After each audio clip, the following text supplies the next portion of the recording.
Agora ouviremos a senhora Ana Maria Matheus Marins. Então, meu nome é Ana Maria Marins, eu represento aqui o Projeto Brasil-Canadá. Eu trago para a organização do evento, para o Dr. Sebastião, um abraço da doutora Yuta. Ela gostaria muito de estar aqui, mas ela reassumiu as aulas dela lá na Universidade de Victoria, agora em agosto, então eu estou aqui representando ela.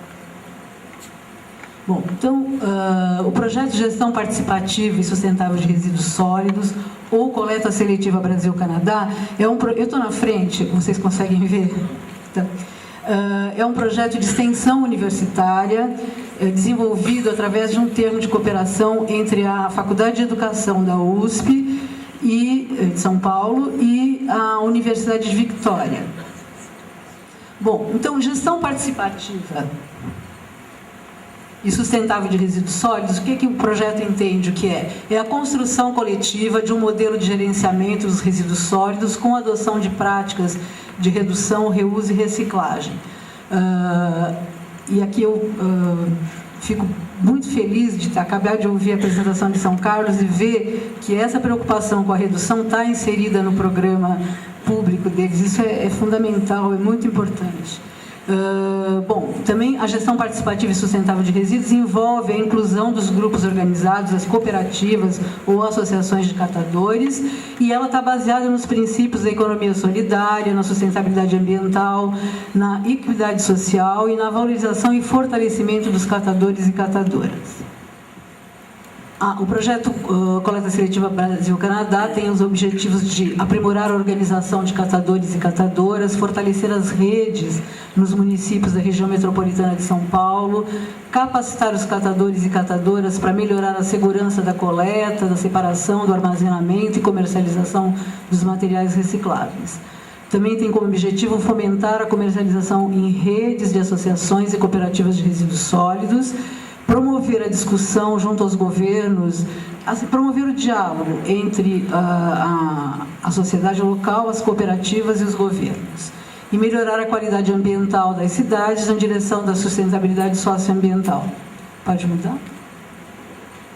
Bom, ele está baseado em alguns eixos de ação. O estabelecimento de parcerias entre o poder público e os catadores para que essas políticas públicas sejam construídas. Está baseado também na organização do trabalho na coleta seletiva. Quanto mais organizadas as cooperativas estiverem, quanto mais profissionalizadas, maior é a possibilidade delas prestarem serviços com eficiência e qualidade para o poder público. Também o outro eixo é o processo de autogestão. Então, todo o trabalho de formação, que é um dos eixos que o projeto desenvolve, ele está pautado na autonomia das cooperativas e dos catadores, na construção, né, da autogestão e da autonomia. E também o projeto envolve pesquisas acadêmicas, algumas desenvolvidas no Canadá e outras aqui no Brasil. Pode mudar. Bom, então eu queria falar um pouquinho sobre a incineração e a sustentabilidade. Porque a gente foi convidado pela organização para dar esse panorama da questão da incineração. A incineração de resíduos, ela fere de cara os princípios, os pilares da sustentabilidade, o ambiental, o social e o econômico. Então vamos ver em cada um desses pilares onde que a coisa pega, né? Pode mudar. Bom, em relação à questão ambiental, a incineração, ela traz problemas ambientais, especialmente em relação à poluição atmosférica. Na incineração, então, são emitidos dioxinas e furanos, que são compostos cancerígenos, comprovadamente cancerígenos. São emitidos metais pesados, como mercúrio, cádmio e chumbo. São geradas micropartículas que não são os filtros não são capazes de captar essas micropartículas, então elas carregam material tóxico e isso acaba, com certeza, parando na atmosfera. são gerados gases de efeito estufa, como o dióxido de carbono. Então, os efeitos danosos da incineração na atmosfera, elas acabam provocando uma distribuição para quem não tem culpa. Uma região adota esse meio adota um incinerador, outras pessoas de outras regiões vão sofrer as consequências disso. Pode mudar? Ainda tem a questão das cinzas, mesmo aquilo que os filtros são capazes de captar, tem as cinzas residuais, né? De todo o material incinerado, em média 25% se transformam dessa massa inicial, se transformam em cinzas que são altamente tóxicas, né? E precisa um outro custo, que é a remediação dessas cinzas. O que fazer com isso?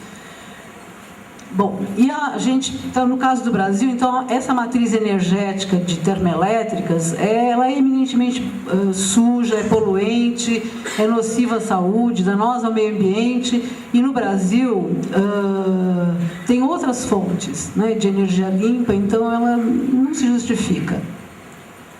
Pode mudar. Do ponto de vista social, a distribuição desigual das consequências negativas da incineração. Geralmente os incineradores são colocados próximos a bairros que já são excluídos pela situação, né? Com população de baixa renda, com uma população menos mobilizada politicamente, com menos poder de resistência àquela situação. Também tem uma coisa para a gente pensar aqui, né? Se a gente pensar em termos de Brasil, América do Sul, América Latina, não se justifica. Se a opção no tratamento dos resíduos por incineração, hoje ela chega vestida de verde, né? Chamam-se usinas verdes, como se fosse algo ambientalmente correto. Mas o problema é exatamente o mesmo de sempre, dos mesmos incineradores do passado, e a gente não tem justificativa para isso. A recuperação em termos de calor, né, de energia térmica, ela é até razoável quando os incineradores são alimentados com materiais secos. Se a gente pensar, né, que o Brasil, 55% do lixo gerado em termos do país é de matéria orgânica, já isso de cara já inviabiliza economicamente políticas públicas de incineração de resíduos. É caríssimo instalar um material onde não vai ter. Então, todo resíduo seco, para um incinerador queimar com eficiência, ele vai precisar ser alimentado constantemente, permanentemente, com resíduos secos, com plástico, com papel. Então, todo produto da coleta seletiva, com certeza, vai ser encaminhado para os incineradores. Cabe ao poder público fazer a coleta, destinar o seu lixo, mas para instalar um empreendimento tão caro como esse dos incineradores, vem as parcerias público-privadas, aí o poder público precisaria ter um convênio, sei lá, de 100 anos para que aquela empresa recuperasse o investimento feito na instalação dos incineradores. Isso significa que todo resíduo reciclável recolhido teria que ser encaminhado para viabilizar economicamente aquele empreendimento. Então, para nós, em termos... Pode até passar o próximo, que acho que a gente já entra nas questões econômicas. Então, do ponto de vista do tipo, né, da composição do resíduo que a gente tem aqui, já de cara, economicamente, seria inviável adotar políticas de incineração de resíduo. E, assim, do ponto de vista social, em países muito frios como a Finlândia, Dinamarca, tal, ainda essa energia térmica recuperada poderia servir para aquecer as residências, tal. Mas, tirando esses países, não tem nem essa justificativa. Para que a gente precisa de aquecer, né? E também, em termos de recuperação de energia elétrica, que isso é uma das propagandas, né, que os adeptos da incineração fazem, é a geração de energia elétrica, que vai... Tem um exemplo que mostra, por exemplo, na França, em Paris, tem um incinerador que é considerado o mais moderno da Europa. para ele funcionar, ele usa todo o resíduo, são 460 mil toneladas ano, de 17 cidades da região metropolitana de Paris. E ele gera, em termos de energia elétrica, o suficiente para abastecer residências de um bairro de Paris. Então, você pega o resíduo de 17 cidades para abastecer com energia elétrica um bairro, 4 mil residências. Então, assim, não tem justificativa, porque para recuperar essa conversão da energia térmica para a energia elétrica tem perdas muito grandes. Então, do total de resíduos incinerados, você vai ter entre 7% e 15% de recuperação de geração de energia elétrica. Outra questão, o alto custo, né, do ponto de vista, nós estamos falando dos pilares do desenvolvimento sustentável. Então, do ponto de vista econômico, tem essas coisas que eu já falei, e tem o alto custo, né, dos incineradores. Por exemplo, São Bernardo do Campo está instalando um incinerador com um custo de 220 milhões de reais. Nós não estamos já né, pesando todos os custos sociais, os custos ambientais, ainda economicamente, isso é um absurdo, porque o município continua tendo gastos por tonelada incinerada, com a coleta, com a remediação de cinzas, com a manutenção da usina, e provavelmente ele vai ter que comprar lixo de outros municípios para manter essa sua usina funcionando. O custo dos incineradores no mundo inteiro, né, varia entre 100 milhões e 500 milhões da implantação de todo o sistema de dólares, entre 100 milhões e 500 milhões de dólares. Pode passar o próximo. Outra questão econômica que a gente tem que considerar, e aí tem um viés como social, é que a incineração ela não gera trabalho e não gera renda. A gente tem aqueles dados ali que mostram, a fonte está ali embaixo, está vendo? Que mostram que cada 10 mil toneladas recuperadas por ano, se você considerar todas as possibilidades de reciclagem, reuso de produtos, empresas que reciclam papel, vidro, plástico, os centros de triagem, considerando todos os tipos de operações de reciclagem, cada 10 mil toneladas gera 647 postos de trabalho, enquanto que esse mesmo volume de resíduos, para incinerar, gera apenas um posto de trabalho. Então, do ponto de vista socioeconômico, também não tem vantagem e fere um princípio da sustentabilidade. Pode passar. Bom, no Brasil, a gente tem aqui um mapa do Brasil mostrando a fonte dessas informações é o Movimento Nacional de Catadores, tá? Então, a gente tem em Minas já um incinerador funcionando, de Unai, e os outros, o que está em vermelhinho é o que já está funcionando. Aquelas chaminézinhas cinzas, eles estão em algum processo, ou de licitação, ou de especulação. E então, no estado de São Paulo, tem uma lista aqui, mas o próximo slide mostra quais são os municípios que estão levantando essa possibilidade. Então, aqui no mapa do Brasil, a gente tem 2 em Pernambuco, que é Cabo de Santo Agostinho e Mata do Engenho de Uchoa, também não estão instalados, mas estão nessa fase de especulação ou licitação. Brasília também, e vários no estado de São Paulo. Vamos ver o próximo, que tem uma listinha. No estado de São Paulo, a fonte, então, é o Movimento Nacional de Catadores. São Bernardo do Campo já está em estado avançado do edital, é quase irreversível o processo em São Bernardo, apesar de toda a mobilização, está deflagrado lá de maneira quase que não dá para voltar.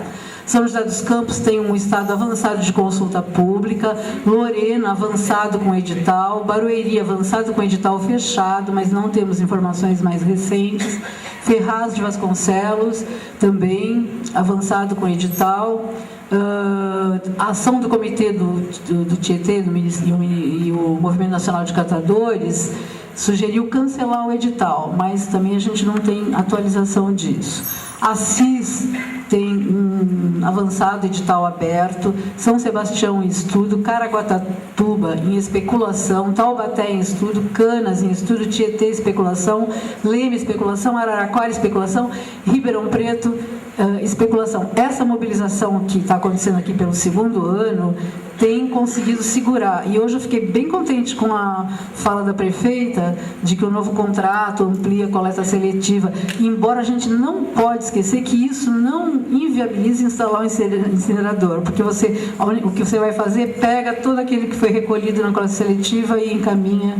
Mas, assim, pelo menos me pareceu promissor o posicionamento da prefeita em relação a isso.